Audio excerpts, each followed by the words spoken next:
Terima kasih Yang Berhormat Menteri. Berikutnya dipersilakan Yang Berhormat Menteri Ekonomi 45 minit. Assalamualaikum warahmatullahi wabarakatuh. Salam sejahtera. Datuk Yang di-Pertua Ahli Dewan yang mulia sekalian. Kajian separuh penggal Rancangan Malaysia ke-12 ataupun KSP RMK 12 yang dibentangkan oleh Yang Amat Berhormat Perdana Menteri umumnya telah diterima baik oleh seluruh rakyat Malaysia secara keseluruhannya. Dalam pada itu, kerajaan telah menerima beberapa pandangan dan juga kritikan berkaitan KSP ini. Saya ucapkan terima kasih kepada semua. Terlebih dahulu, saya ingin mengucapkan penghargaan kepada kesemua 151 ahli dewan yang telah menyertai perbahasan usul kajian separuh penggal ini. Terima kasih juga kepada kesemua Yang Berhormat Menteri dan timbalan-timbalan menteri yang telah selesai menggulung untuk kementerian masing-masing.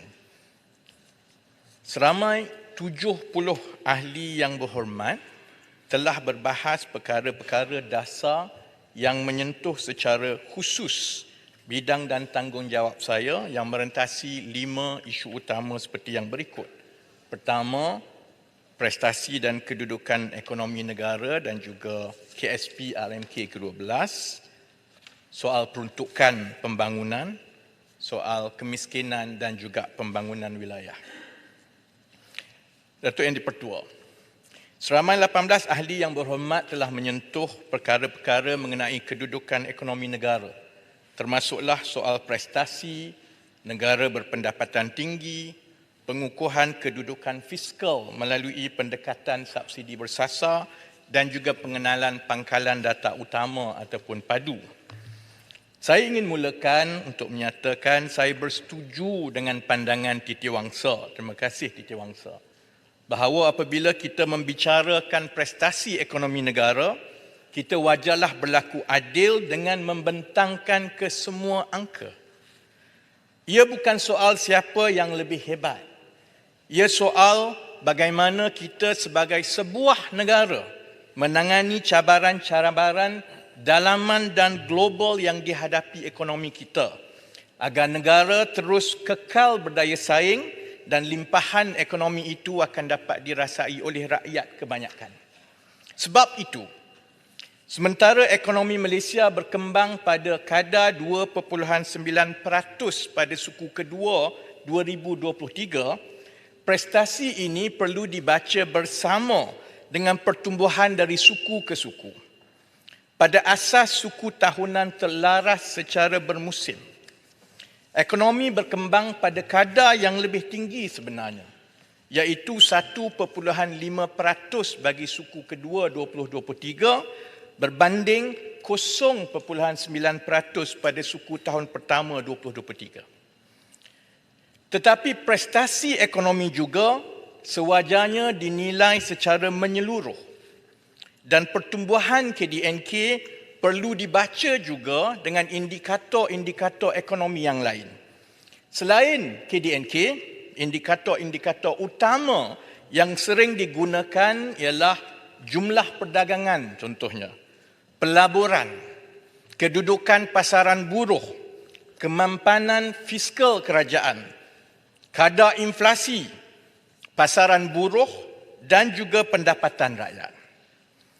Kita juga perlu mengambil kira situasi ekonomi negara dari perspektif yang lebih panjang untuk memahami kedudukan sekarang yang dipengaruhi oleh faktor-faktor yang lepas serta bagaimana kita akan mengatasi legasi ekonomi itu untuk meletakkan ekonomi negara pada landasan yang betul untuk mencapai hasrat kita mewujudkan ekonomi yang mampan, sejahtera dan berpendapatan tinggi seperti yang digariskan di dalam KSP ini.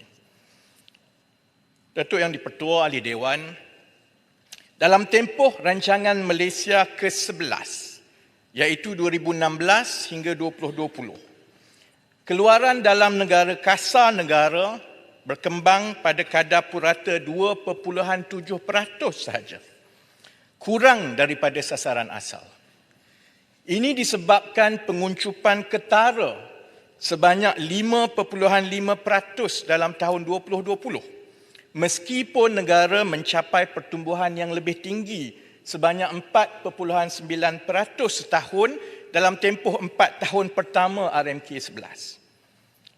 Pendapatan negara kasar PNK atau dengan izin Gross National Income Datuk Yang di-Pertua, PNK per kapita pula telah mencapai hanya RM42,500 ataupun $10,100 pada tahun 2020. Nilai ini adalah 20% lebih rendah dari ambang pendapatan atau dengan izin income threshold untuk negara kita mencapai status negara berpendapatan tinggi. Kita semua tahu bahawa ini angkara pandemik COVID-19. COVID-19 juga telah menjejaskan kedudukan kewangan negara. Pada tahun 2020, defisit fiskal telah melebar kepada 6.2% daripada KDNK. Jumlah hutang statutory kerajaan persekutuan telah mencecah 57.9% daripada KDNK dan terus naik 2021 dan 2022. Dalam tempoh 2 tahun pertama rancangan Malaysia ke-12, alhamdulillah, negara telah mencatat pertumbuhan purata KDNK sebanyak 5.9% tahun dari asas terdahulu yang sangat rendah akibat daripada COVID. Pun begitu, Datuk Yang di-Pertua, berkat usaha semua rakyat Malaysia, kita telah keluar dari igawan COVID-19 itu dan prestasi ekonomi semakin pulih dalam tahun 2023. Dalam tempoh separuh tahun pertama 2023, KDNK Malaysia telah mencatat peningkatan sebanyak 4.2%. Didukung oleh kegiatan swasta dan perdagangan yang lebih baik. Prestasi pasaran buruh juga semakin baik dengan kadar produktiviti yang lebih tinggi, iaitu 3.7% setahun bagi 2021 ke 2022, manakala pengangguran pula telah menurun kepada 3.5% pada suku kedua tahun 2023. Kadar inflasi bagi Julai 2023 telah menurun kepada hanya 2%, iaitu rekod terendah dalam tempoh 24 bulan. Datuk Yang di-Pertua, ahli-ahli Dewan yang mulia, di sebalik kejayaan-kejayaan ini, kita juga perlu menerima hakikat bahawa ekonomi kita mempunyai masalah-masalah struktur yang akan mengurangkan kemampuan kita untuk bersaing dalam keadaan ekonomi global yang sangat mencabar. Kita adalah sebuah negara dagang yang besar secara relatifnya. Geografi mungkin tidak besar, tetapi saiz perdagangan kita dengan dunia adalah besar. Maka oleh sebab itu, kita akan terus dipengaruhi oleh faktor-faktor luar selain daripada kemampuan kita sendiri untuk bersaing dengan jiran-jiran kita. Kita juga sebenarnya sudah sedia maklum tentang masalah-masalah struktur ini. Ada yang pernah berada di sebelah sini, kini di sana. Ada yang sekarang di sini, pernah berada di sana. Dan kita juga telah sama-sama memperdebatkan masalah-masalah struktur ini sejak sedekad yang lalu. Dalam perbahasan kali ini contohnya, Kuala Selangor, Temeloh, Sibu, Gerik, Titiwangsa, Air Hitam, Kota Melaka, Paya Besar, Kepong dan ramai lagi menyentuh mengenai perancangan kerajaan persekutuan untuk menyelesaikan masalah-masalah struktur ekonomi ini. Oleh sebab itu, saya harap dalam tempoh seminggu yang lalu, kita sama-sama menghadam keseluruhan dokumen KSP ini. Kerana ini adalah dokumen rakyat dan ia menggariskan secara majoritinya tumpuan-tumpuan untuk membangunkan dasar, tindakan, inisiatif dan ekosistem untuk menyelesaikan masalah-masalah struktur ekonomi yang kita telah perbahaskan selama lebih sedekat. Supaya selepas ini, jika kita gembeling bersama-sama, insya-Allah ekonomi negara berada pada landasan yang betul untuk mencapai potensi sebenar ekonomi negara kita. Oleh itu, saya boleh rangkumkan masalah-masalah struktur ini kepada 3 kumpulan utama. Pertama, masalah yang bersabit dengan kedudukan fiskal negara. Bahawa kita perlu menyelesaikan masalah struktur itu agar kita dapat memperbaiki kedudukan fiskal negara yang terbeban dengan hutang yang tinggi. Masalah struktur kedua ialah kita memerlukan naratif pertumbuhan ekonomi yang baru. Produk yang kita ada selama ini tidak lagi boleh menarik minat bukan sahaja pelabur asing, malah pelabur domestik pun. Sebab itu, keutamaan dalam KSP ialah untuk menyelesaikan masalah struktur kedua itu, iaitu dengan cara membina enjin-enjin pertumbuhan baru yang bernilai tinggi untuk meletakkan Malaysia sebagai peneraju ekonomi di rantau ini. Contohnya, dengan mengenal pasti dan membangunkan sektor-sektor strategik yang kita panggil high growth, high value sector. Dan masalah struktur yang ketiga ialah berkaitan dengan bakat pekerja kita, rakyat kita. Ada keperluan mendesak untuk kita menaik tarafkan daya saing tenaga kerja kita agar bakat rakyat Malaysia ini boleh menarik pelabur masuk, seterusnya membantu membina industri baru dan insya-Allah itu akan membolehkan masyarakat kita menikmati tangga gaji yang lebih tinggi secara keseluruhannya. Sebab itu di dalam KSP yang telah dibentangkan, dibahaskan, saya mohon tumpuan kalaupun tidak ada kesempatan untuk berbahas dalam tempoh seminggu yang pendek ini, supaya masing-masing ahli Dewan Rakyat, baik yang kerajaan ataupun pembangkang, meneliti 17 anjakan-anjakan besar yang digariskan dan kita sama-sama cari peluang dan ruang untuk kita menyumbang. Kerana anjakan-anjakan besar itu adalah strategi-strategi khusus untuk membaiki keupayaan kita mencapai sasaran-sasaran ini dan seterusnya menyelesaikan masalah struktur dalam ekonomi kita. Ada celahan? Menteri, saya boleh, Speaker. Yang Berhormat Menteri. Kapa dan kemudian Titiwangsa. Baik. Okey, terima kasih Menteri. Saya nak dapat pencerahan pada Menteri yang disebutkan hutang tadi, hutang negara kita. Berapa peratuskah hutang dengan luar negara, negara Malaysia dengan luar negara, berapa peratus dalaman? Terima kasih Menteri. Datuk Yang di-Pertua, had untuk kita meminjam wang daripada luar negara sebenarnya dikawal oleh Akta dan jumlahnya itu sangat sedikit. Saya tak rasa dia lebih daripada 1 bilion. Keseluruhan hutang kita, bila kita sebut hutang sebanyak 1.2 trilion, hutang statutory kerajaan itu adalah hutang dalam negara yang diterbitkan dalam bond-bond dalam bentuk ringgit. Hutang yang ditanggung akibat daripada komitmen kerajaan kepada projek-projek penswastaan, yang itu mungkin ada sedikit hutang luar negara. Tapi by and large, dengan izin, hutang yang ditanggung oleh Kerajaan Persekutuan adalah hutang di dalam denominasi ringgit dan dalam negara. Saya kena bagi laluan kepada Titiwangsa. Sikit-sikit yang apa Tak sama. apa, kepada Titiwangsa.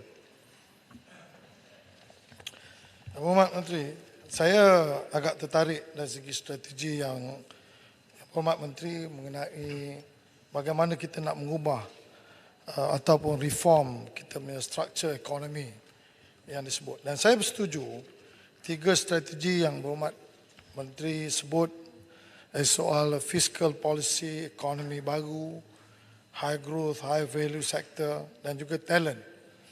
Tetapi ketiga-tiga ini kalau kita tengok, Yang nombor 2 dan nombor 3 itu dia mengambil masa untuk kita meyakinkan pelabur-pelabur dan juga untuk membina talent ini. It's not going to be easy but it take time. So, kita harap kita semua akan sama-sama menerujui proses ini. Tapi apa yang saya nak sebut ni dari segi soal fiscal policy.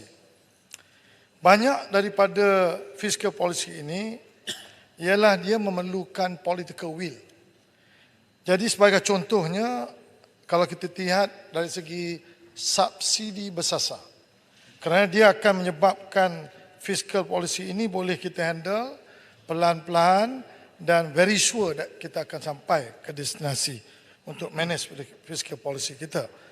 Kalau kita tengok dari segi kita punya subsidi sebagai sebuah kerajaan dengan pendapatan yang tak berapa besar, lebih kurang dianggarkan sekitar 290 bilion. Tetapi kalau kita tengok range of subsidi yang kita bayar daripada jumlah income yang kita dapat, kita hampir bercecah 22 hingga 25% subsidi. Jadi sudah tentu 22-25% ini adalah sangat tinggi. Nah, kalau dia tinggi, dia sampai kepada sasaran membantu orang, tak apa. Tetapi kalau dia tinggi kerana ada ketirisan, kebocoran kerana sistem subsidi kita ini akan menyebabkan banyak ketirisan. Saya ada bangkitkan banyak isu-isu dari segi subsidi ini. Contohnya petrol, diesel, LPG, minyak masak dan inilah 4 benda ni. Dan dia melibatkan figure yang sangat besar. Saya ingat yang Bapak Menteri pun faham soal ini. Dia akan memberi kesan yang sangat besar dan juga kalau kita boleh mengatasinya, dia juga akan beri satu kedudukan fiscal policy yang bagus. Dan kalau dia tak mengubah fiscal policy pun, dia akan mencapai ke sasaran dia. Macam saya dengar semalam jawapan daripada Kementerian Perdagangan Dalam Negeri dan Kos Sara Hidup. Dia beritahu bahawa minyak paket very simple nak monitor. Tapi minyak paket ini, dia sebut bahawa kita juga bagi kepada peniaga-peniaga mikro. Setahu saya, minyak paket ni mula-mula masa kita introduce minyak paket ini adalah untuk bagi kepada golongan B40. Jadi kalau dia sebut semalam, golongan B40 ni, kita anggarkan ada 3.2 juta. Kalau 3.2 juta, kalau dianggarkan oleh Kementerian Ekonomi, satu household itu dapat lebih kurang 5 kg sebulan, bermakna kita baru pakai berapa? Baru lebih kurang 15 juta tan, 15 juta paket. Tapi kerajaan keluar 60 juta paket. Jadi menteri jawab bahawa yang selebihnya perusahaan mikro pakai. Jadi kalau perusahaan mikro pakai, saya nak beritahu, dia sebut 92,000, jadi saya ingat yang Bapak Menteri faham. Mikro ni ada 1.2 juta. Kalau kita nak accommodate mikro ni, dan kita kena ada database mikro. Kalau nak bagi, kita bagi. Jadi kita jangan sebut 60 juta, tapi kita bagi kepada household, sebenarnya pergi kepada perniagaan. Jadi ini salah satu daripada ini, tak masuk LPG dan juga petrol dan diesel. Terima kasih, Menteri. Menteri, seminit. Tak apa. Saya jawab dulu kerana sebab Titi Wangsa telah ambil 5 minit. Kan? Jadi Soalan yang sama. nanti akan sampai, kalau soalan yang sama, saya jawab terus. Tak payahlah bacuk tanya. Jadi terima kasih kepada Titi Wangsa. Saya berterima kasih kerana bila kita bercakap tentang anjakan-anjakan besar untuk mengukuhkan kedudukan fiskal, kita tidak boleh lari daripada berbicara tentang subsidi bersasar. Dan ramai ahli dewan yang memberi pandangan mengenai subsidi bersasar setakat ini.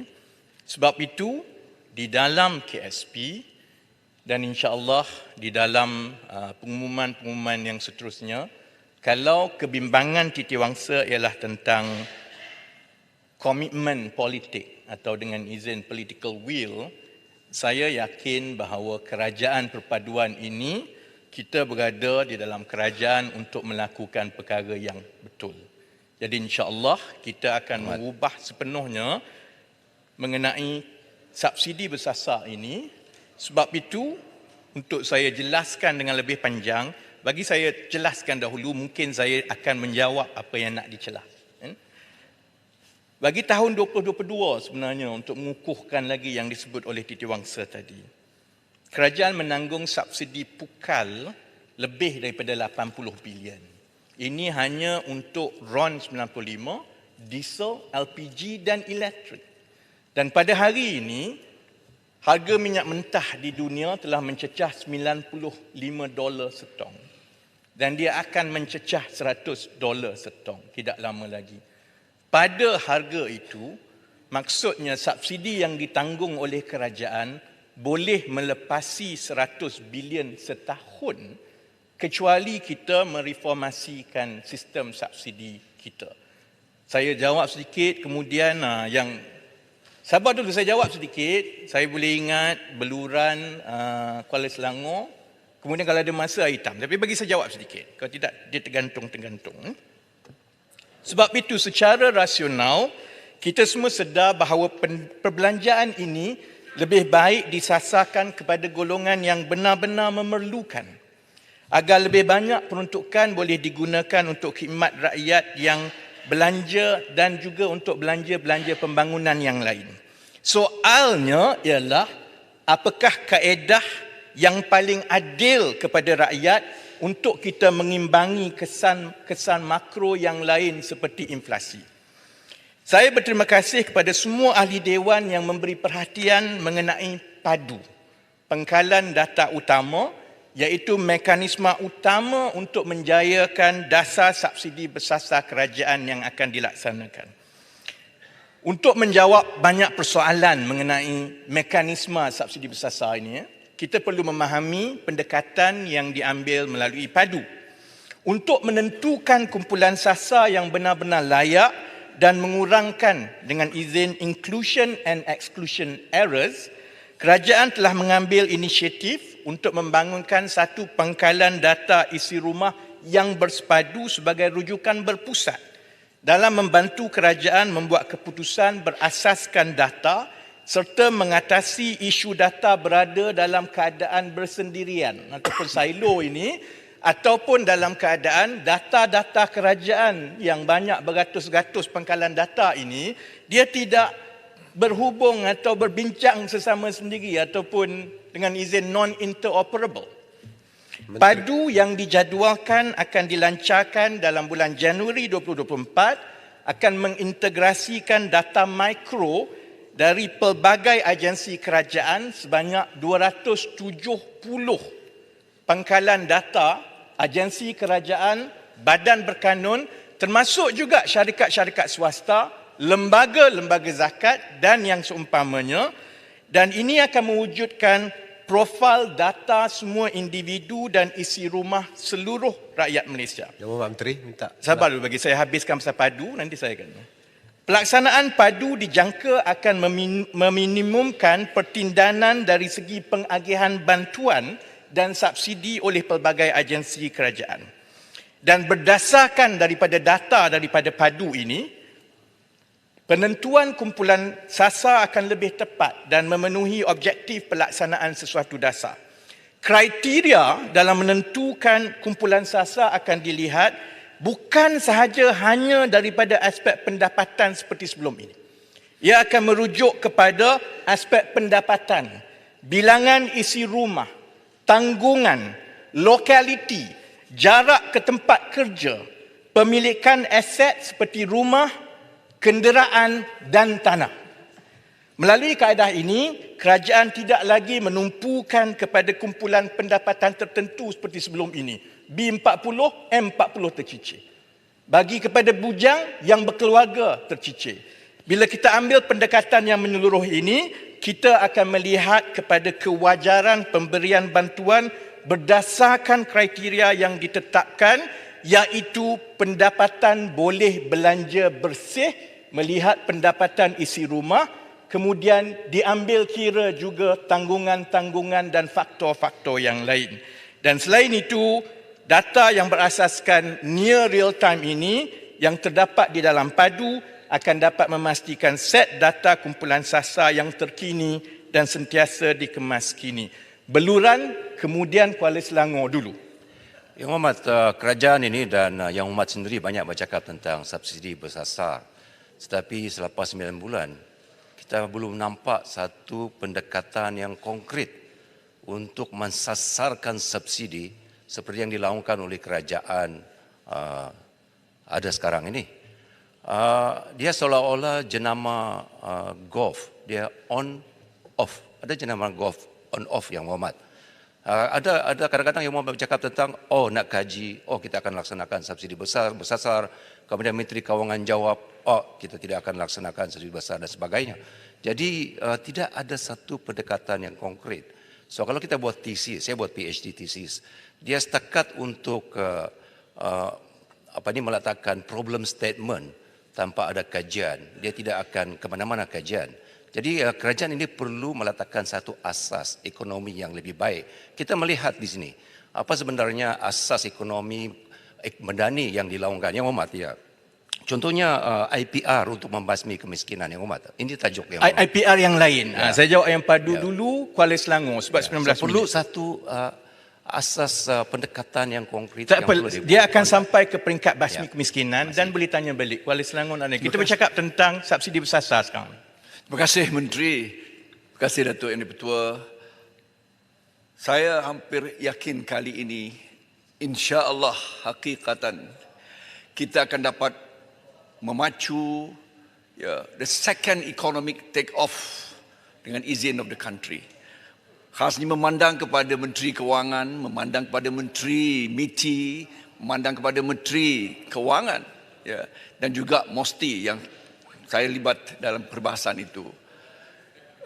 PNK per kapita yang disebutkan oleh Menteri, kita masih lagi terperangkap dalam middle income trap 10,000 lebih. Sementara Bank Dunia menetapkan PNK per kapita sebagai negara berpendapatan tinggi bermula daripada 14,000 USD. Menteri, kali ini kita lancarkan semuanya bersekali.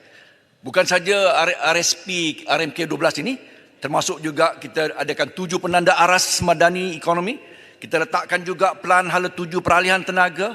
Kita sekaligus melancarkan pelan induk perindustrian baru, Menteri. Kesemua ini memberikan kami semacam keyakinan bahawa kali ini kita tidak akan berputih mata. Kita telah merancang sekian banyak, kita kaya dengan dasar dan blueprint dan segala plan. Tapi saya yakin kali ini memandang kepada menteri ini, apakah yang boleh menggagalkan kita? Sebab kita sudah ada reindustrialization, kita juga ada progressive pay scheme untuk meletakkan 45% labor income kepada pekerja. Semua ini, Menteri, saya mau, apakah yang akan menggalang kita? Terima kasih, Menteri. Terima kasih Kuala Bagi Selangor. peluang. Saya nak jawab Boleh. macam mana orang baru nak jawab bangun-bangun. Tak. Tanya macam mana saya nak gulung Datuk Yang Di-Pertua. Yang Saya Menteri, tak bagi topik sebarang yang sama, kesalahan topik yang sama. sehingga saya menjawab kepada perkara yang seterusnya. Baik, Yang Berhormat Menteri telah menjelaskan. Saya invoke 37(1)B dan 37(2). Melainkan Menteri membenarkan Yang Berhormat bangun dan cakap. Baik, saya nak pastikan benda ini berjalan lancar. Ambil maklum 37(1)B, 37(2), 99, 90A dan 100 peraturan. Terima kasih Datuk Yang Di-Pertua. Baik, soalan beluran tadi. Beluran kata ini hanyalah rancangan demi rancangan tetapi tidak ada tindakan. Saya sangat gembira dengan soalan dan celahan beluran tadi. Saya mohon supaya seluruh negara rekodkan untuk kita jadikan TikTok nanti. Sebabnya begini, bila beluran tanya tentang rancangan kerajaan untuk subsidi bersasar, mengkritik kami seolah-olah tidak ada plan dan tindakan, itu maksudnya beluran bersetuju dengan subsidi bersasar. Jadi, kerajaan setakat ini telah pun berjaya menjalankan satu tugas yang sangat berat yang tidak pernah dibuat oleh pentadbiran-pentadbiran sebelum ini, iaitu membangunkan satu pangkalan data utama yang bersepadu. Kerana kita tak boleh buat Subsidi bersasar ini kecuali kita ada data yang lengkap. Data yang tidak lengkap itu akan menyebabkan keciciran. Padu diluluskan Mei 2023. Padu akan diuji untuk use case yang pertama Oktober 2023. Padu akan diuji untuk use case kedua melibatkan 1 juta, minta maaf, 1 juta isi rumah November 2023 dan padu akan dilaksanakan dan dilancarkan Januari 2024 bermakna itu permulaan kepada program subsidi bersasar negara. Jadi Januari 2024 Beluran dan Pembangkang sana, Oktober 2023 apabila Yang Amat Berhormat Perdana Menteri mengumumkan subsidi bersasar, saya nak tengok balik mana-mana pembangkang yang pusing balik tiba-tiba mengkritik program subsidi bersasar kerajaan kerana sekarang ini Beluran on the record mendesak kerajaan supaya seolah-olah mempercepatkan lagi subsidi bersasar. Yang Amat, kita nak Baik. program itu dilaksanakan lebih cepat. Tadi Jangan yang dipertua pusing dah politik. invoke macam-macam standing order yang tak bagi celahan sehingga saya habis berucap. Ya? Baik. Teruskan, Menteri. Pendang tak apa, saya nak jawab Kuala Selangor. Baik Kuala Selangor. Ni bagi tak bagi? Tak bagi. Baik Kuala Selangor, air hitam, tunggu jap. Perancangan ini kita telah lihat ada tanda-tanda awal kejayaannya. Contohnya, apabila kita meletakkan cita-cita yang tinggi mengenai prestasi dan kedudukan peralihan tenaga negara untuk menjadi ketua di rantau ini, kita boleh tengok saham syarikat-syarikat yang terbabit di dalam ekonomi hijau dia naik berterusan. Maksudnya ada reaksi daripada pelabur-pelabur. Sudah tentu pelabur akan melihat satu persatu. Kajian separuh penggal menggariskan perancangan makro keseluruhan. Kemudian kerajaan akan secara berterusan meluncurkan pula perancangan-perancangan di peringkat sektoral.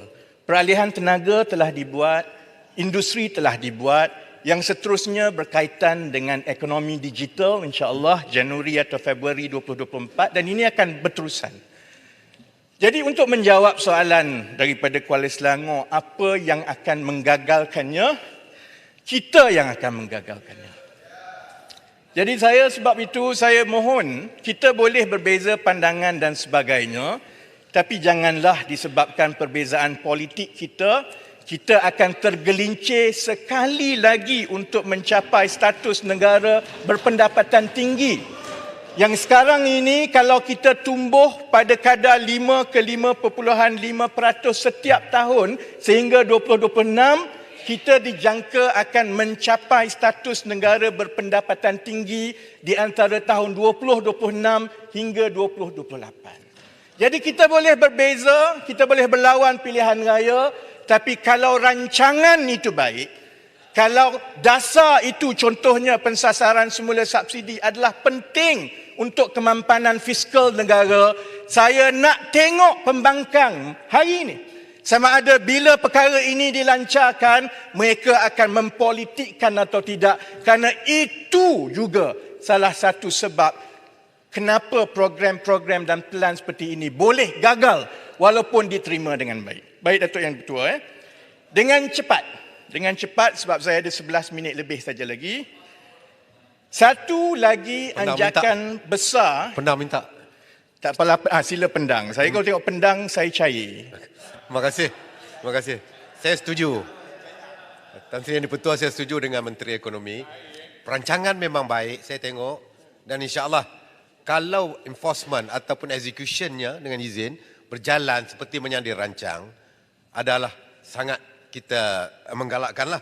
Jadi kita tengok sekarang ni dalam kita menghadapi masalah ekonomi sekarang ni, saya nak tanya Menteri Ekonomi, bagaimana kita sekarang ini pernah disebut oleh audit negara, Jabatan Audit Negara, setahun perancangan kita dalam KSP ini pernah ada kebocoran 30 bilion.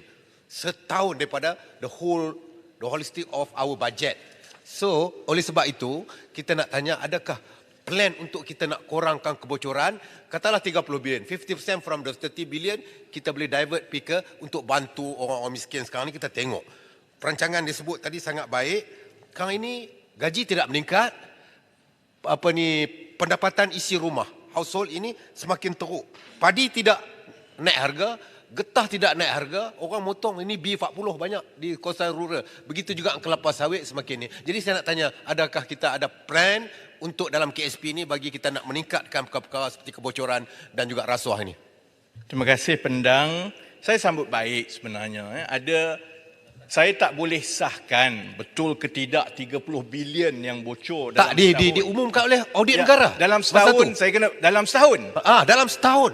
Masa tu 2000. Dalam setahun 30 bilion. Ya, diumumkan oleh ketua audit negara. 30 bilion tu banyak belanjawan kerajaan Ya. setahun dulu-dulu. 2012 laporan Kebudi anggarkan. Itu mungkin sepanjang RMK 5 tahun kot. Bukan satu tahun. Setahun sebab Okey. bila Baik. apa ni kita punya bajet 273 bilion per annum.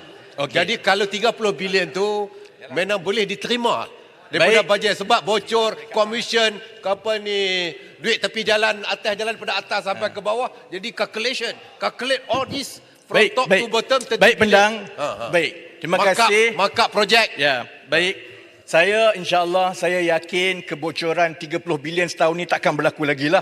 Sebab kalau berlaku 30 bilion setahun kita bankrupt. Tapi tak apa, saya terima baik cadangan daripada dan keresahan daripada pendang tadi kerana ia dikongsi bersama.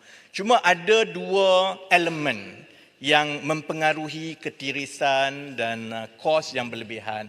Satu yang melibatkan rasuah dan penyelewengan. Itu perkara-perkara yang kita perlu selesaikan melalui tata kelola, kita semua tahu. Tapi yang kita juga tumpu sekarang ialah untuk melihat tentang keberkesanan ataupun efisiensi, kecekapan pelaksanaan projek.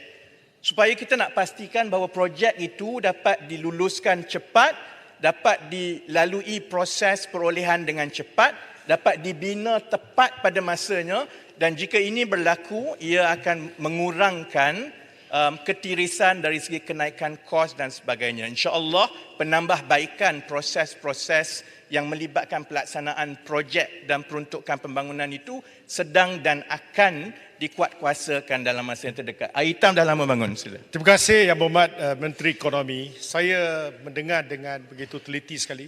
Tahniah kerana telah menggariskan anjakan yang besar. Dan saya setuju dengan strategi yang digunakan.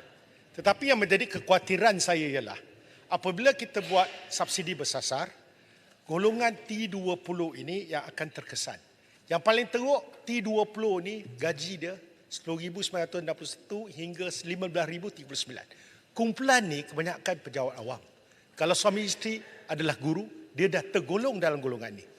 Apakah cara tindakan? Saya mengalung-alungkan Yang Berhormat kata akan gunakan database yang berlainan kerana tidak lagi berpandukan pada pendapatan. Apa cara untuk kita menyerap kesan ini? Kalau kumpulan ini disamakan dengan jutawan yang untung Tan Sri yang untung 1 juta sebulan. Saya rasa yang paling kesan ada kumpulan. Apa cara Menteri? Terima kasih. Terima kasih, Hitam. Ya. Boleh ya Hitam last supaya Menteri golongkan Ya, dalam masa 6 ya, bulan. ya. Ya. Terima kasih Hitam. Perkara itu memang dipertimbangkan dengan panjang. Kita ada beberapa kaedah. Satu ialah memastikan bahawa pemilihan dan penentuan kriteria itu mengambil kira pelbagai faktor-faktor lain. Tanggungan, anak berapa, duduk dekat mana dan sebagainya. Kan? Tapi saya faham boleh juga ada keciciran. Kalau kita ambil kira faktor yang menyeluruh tadi, akan ada yang sekarang ini T20, sebenarnya M40, dia akan turun. Kan? Tapi untuk kita memastikan kita kurangkan lagi keciciran itu, maka sebab itu bentuk bantuan subsidi bersasar itu akan menggabungkan ada sesetengahnya ialah yang bersifat penentuan kriteria pendapatan boleh belanja, sesetengahnya lagi adalah bersifat secara universal yang tidak akan meminggirkan beberapa kumpulan-kumpulan ini. Baik, saya kena sudahkan kerana Yang Berhormat Perdana Menteri akan menggulung selepas ini. Saya nak dengan cepat saja sebut tentang beberapa perkara yang ditimbulkan. Satu ialah tentang anjakan besar, iaitu tumpuan kerajaan untuk selain daripada mencapai status negara berpendapatan tinggi, kita juga nak memastikan gaji rakyat juga tinggi setaraf dan sepadan dengan status itu. Sebab itu kerajaan telah meluluskan dasar gaji progresif yang akan memperuntukkan sejumlah dana kerajaan setiap tahun untuk mewujudkan ekosistem penggajian di sektor swasta untuk menaikkan gaji rakyat secara berkala. Kertas putih mengenai dasar gaji progresif ini insya-Allah akan dibentangkan dalam sidang Dewan yang akan datang yang boleh diperhalusi oleh anggota Dewan sekalian. Saya seterusnya nak bergerak kepada perkara yang cukup menjadi tumpuan perbahasan ahli Dewan Pembangkang, iaitu yang melibatkan peruntukan kerajaan. Perkara ini sering disentuh di dalam perbahasan.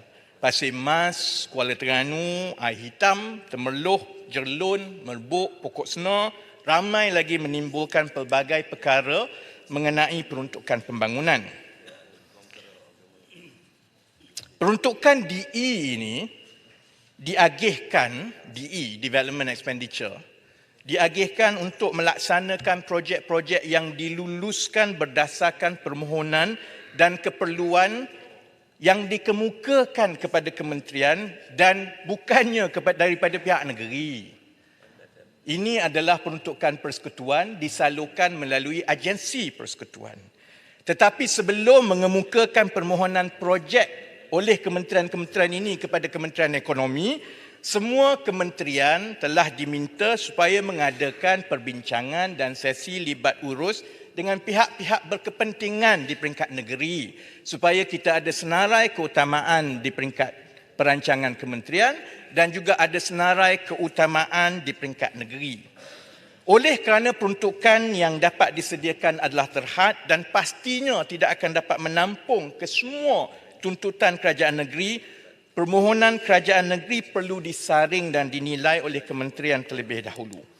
Dan saya juga ingin mengingatkan bahawa penggunaan peruntukan DE ini bagi melaksanakan projek-projek juga perlu merujuk kepada pembahagian kuasa dan tanggungjawab di antara kerajaan persekutuan, kerajaan negeri dan kerajaan tempatan sebagaimana yang dinyatakan di dalam jadual ke-9 Perlembagaan Persekutuan.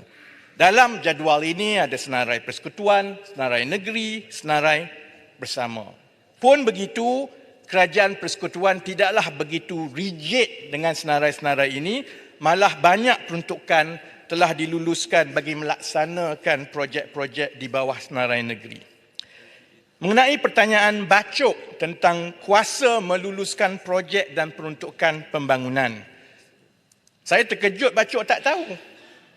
Kerana memang sejak dari dulu lagi kuasa itu diberikan kepada unit perancang ekonomi ataupun EPU.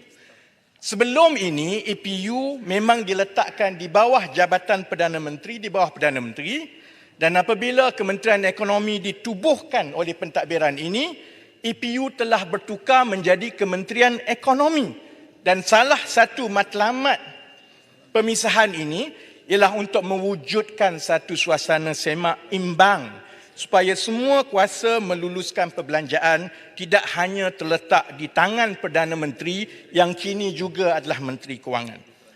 Bidang kuasa itu disenaraikan di bawah Perintah Kuasa Menteri ataupun MFO dan sebenarnya ada di dalam website laman kementerian masing-masing.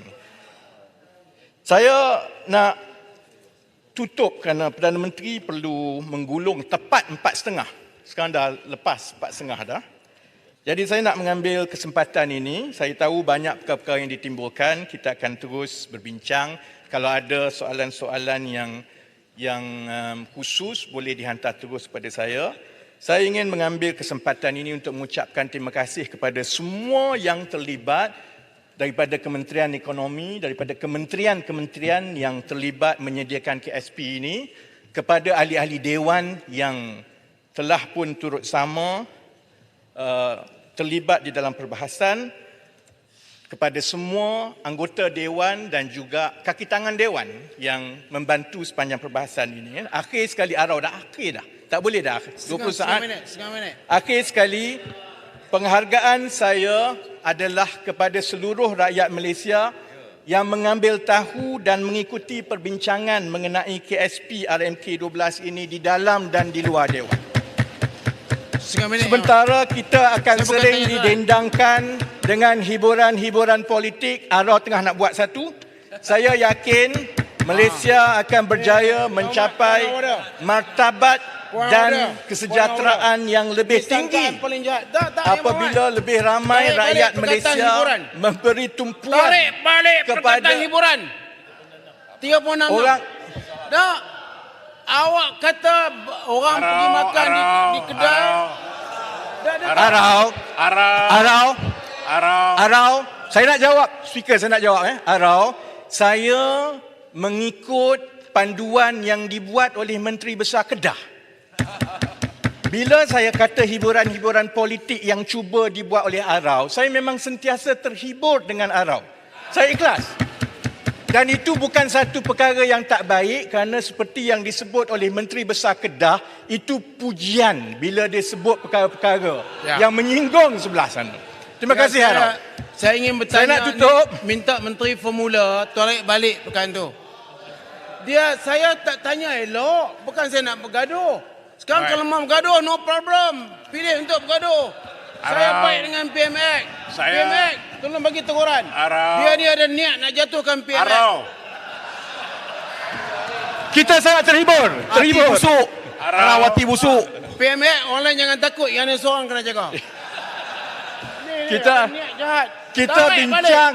Baik, Menteri. Ya. Please. Arau, Baik, please. kita duduk Arau. I am serious now. Please.